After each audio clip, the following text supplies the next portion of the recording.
మనం చూడబోయే బిట్టు చాలా చిన్న బిట్ అండి. ఈ డబల్ రోడ్ ఇక్కడ నుండి toll gate just 6 kilometre distance ఉంటుంది. మనకు Karimnagar to Hyderabad highway just 6 kilometre distance. మనకు ఈ బీటీ రోడ్కి సెకండ్ బిట్టు, చిన్న బిట్టు ల్యాండ్ చూడబోతున్నాం ఇప్పుడు. మనకు ఇది కొండపాక మండల్ కిందకి వస్తుందండి ల్యాండ్కు పోయే దారి ఇది 24 ఫీట్ల దారి. ఈ సెకండ్ బిట్ అవుతుంది అంతే, ఒక 50 మీటర్ల డిస్టెన్స్ ఉంటుంది. ఆ బండి కనబడుతుంది, అదే ల్యాండ్. అది కనిపించేది అది రోడ్డు, బండి పోయేది. ఇది రోడ్కు సెకండ్ బిట్.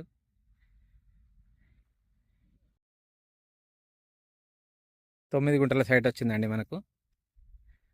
చుట్టూ కడీలు చూడండి, చుట్టూ కడీలు, వైరు గుంజి ఉంటుంది.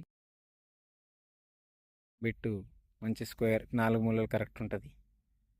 అండ్ బీటీ రోడ్కి జస్ట్ ఒక 20 కిలోమీటర్ డిస్టెన్స్ ఉంటుంది, 30 మీటర్ల డిస్టెన్స్ ఉంటుంది.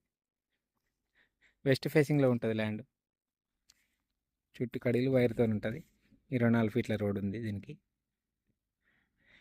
ఇది మనకు కరీంనగర్ టు హైదరాబాద్ హైవేకి మాత్రం 6 కిలోమీటర్ డిస్టెన్స్ వస్తుంది.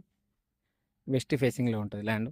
చిన్న బిట్ కావాలనుకునే వాళ్ళకు, చిన్న ఫామ్ హౌస్ కోసం ఇక్కడ జస్ట్ మనం గేట్ పెట్టుకుంటే సరిపోతుంది, మిగతా ఏం అవసరం లేదు.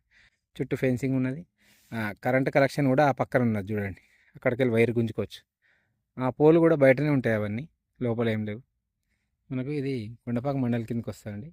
షామీర్పేట ఒక 70 కిలోమీటర్ డిస్టెన్స్ ఉంటుంది ఇక్కడ నుంచి. చిన్న బడ్జెట్లు కావాలన్న వాళ్ళకి ఫామ్ హౌస్కి అయితే చాలా షూట్ అవుతుంది ల్యాండ్. మనం విలేజ్ చూసుకున్నట్టయితే ఇదంతా ఆ పక్కదంతా ఇది విలేజ్ కనిపిస్తుంది చూడండి, అది విలేజ్ ఆల్రెడీ విలేజ్లోనే ఉంటుంది ల్యాండ్. 9 గుంటల ల్యాండ్. గుంటకు వచ్చేసి 1,80,000 రూపాయలు చెప్తున్నారు. 6 కిలోమీటర్ల డిస్టెన్స్లో కరీంనగర్ టు హైదరాబాద్ హైవే ఉంటుంది దీనికి.